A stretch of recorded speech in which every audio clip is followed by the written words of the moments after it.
Om Namah Shivaya. Hi friends, how are you? In this video we are going to learn about Klumpke's paralysis. Klumpke's paralysis. Before going to the topic, please do subscribe to my channel guys. Watch this video. If you like my explanation, please subscribe. Coming to the topic, Klumpke's paralysis. This complex paralysis occurs due to the injury of the lower brachial plexus. Injury of the lower brachial plexus. And the small note about the lesion of brachial plexus. When the injury of the brachial plexus occur at the upper position or upper trunk, that is C5 and C6 roots, this may cause the Erb's paralysis. See here, Erb's paralysis causes due to the injury of the upper brachial plexus, that means upper trunk injury. That means C5, C6 roots of the brachial plexus injured. This causes the Erb's paralysis.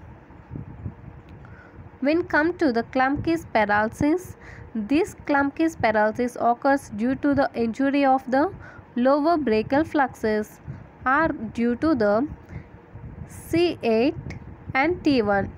It may be C7 and T1. Okay, injury of the C7 and T1 cervical roots.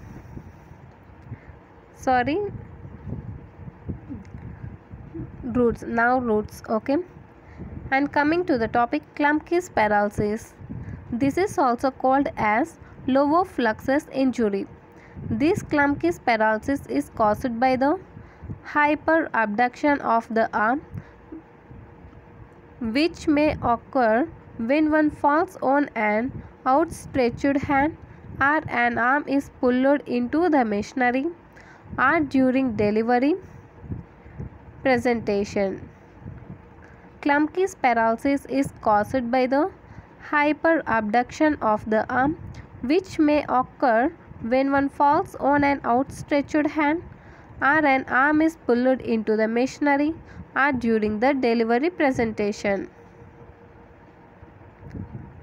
The nerve roots involved in this Klumpke's paralysis are lower plexus injury are C8 and T1 and sometimes the C7 also. Sometimes C7 also involved. The clinical features and the clinical features of the Klumpke's paralysis are as follows. Claw hand. Claw hand due to the paralysis of the flexors of the wrist and the fingers C6, C7 and C8 and all the intrinsic muscles of the hand C8 and T1. Claw hand due to the paralysis of the flexors of the wrist and the fingers C6, C7 and C8 and all the intrinsic muscles of the hand C8 and T1. Next clinical feature is loss of sensations along the medial border of the forearm and the hand. Loss of sensations along the medial border of the forearm and hand. And the third clinical feature is Horner's syndrome.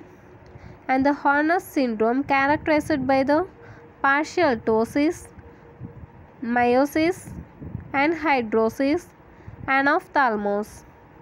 And the Horner's syndrome due to involvement of sympathetic fibers supplying the head and the neck, which leave the spinal cord through T1.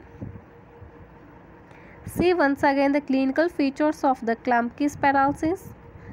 Claw hand due to the paralysis of the flexors of the wrist and fingers C6, C7 and C8 and all intrinsic muscles of the hand C8 and T1. And loss of the sensations along the medial border of the forearm and hand, that is T1. And the Horner's syndrome due to involvement of sympathetic fibers supplying head and neck, which leave the spinal cord through T1. And the Horner's syndrome is characterized by partial ptosis, meiosis and hydrosis anophthalmos. This is about the Klumpke's paralysis, also called lower brachial plexus injury. are injury of the cranial nerves, that is C8 and T1 are at sometimes C7. Okay, I also uploaded the video of Erb's paralysis. Watch that video. Very important question, guys. Maybe come in exam. In next video we are going to learn about the features of Erb's and Klumpke's paralysis. Okay, features of Erb's and Klumpke's paralysis. Comparison, guys. If you like my explanation, please like, share and don't forget to subscribe. Thank you, guys.